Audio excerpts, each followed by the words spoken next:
We have all at some point in our lives experienced constructive criticism.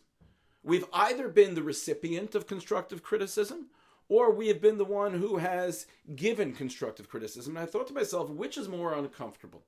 Is it more uncomfortable to be the recipient, to hear someone speak to us critically, and to think to ourselves that they really do have good intentions, their motivations are pure? Or is it more uncomfortable for us to be the ones who are giving the constructive criticism and hoping that the person who is listening to it really understands that we do have pure and positive intentions?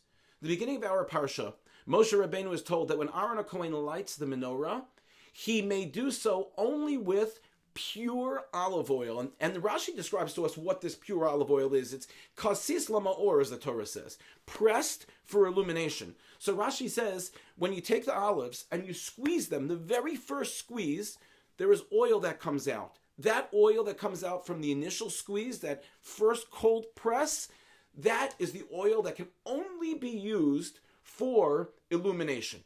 If you then take the olives and you continue pressing them, there'll be more oil that comes out, but that extra press, that oil can be used for the korban minachos, for the korban mincha, which is a korban that's made of flour and oil. But that oil, that secondary oil, that second press cannot be used for illumination.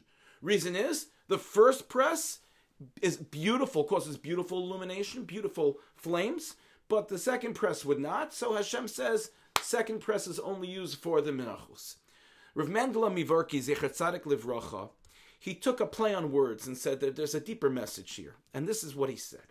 He said, the language of kasis lama'or, pressed for illumination. He says, what do we mean by pressing? He says, we are permitted to press our friends b'diburim in the language that we use with them. In other words, we're permitted to be constructive in our criticism of someone if our intent is lama'or, to illuminate them. If our intent is to make them better, if our intent is to help them grow and to make them into stronger people and to bring them to a place in which they themselves will feel better about themselves. However, not for minachos. We can't press them for minachos. Minachos, similar to the word lehaniach, to leave them, to push them down. That if our criticism of them is really taken in a fashion in which they are going to feel that we are pressing them down, that is not permissible. That we are not allowed to do. And furthermore, asur lechal etzaro, then it's prohibited to cause tsar, to cause pain to a person, if our real kavana, if our real intent is to push them down.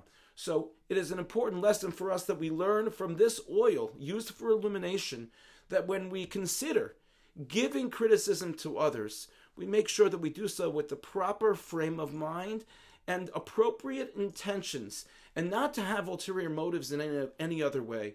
If we are able to give someone constructive criticism and know that it's constructive because we love them, we care about them, and we know that what we're going to tell them is going to help them shine, then we should take that approach and tell them, while we do so, of our intentions. But if we're going to criticize someone, and we know that that criticism could possibly take it in a way that they will feel that they're being pressed and that they're suffering because of our words, then we need to absolutely stay away. May we be zoche, may we merit to that our interactions with others make the people that we interact with feel that we are just trying to help them shine, and hopefully they will help us shine as well. Thank you for listening, and have a good Shabbos.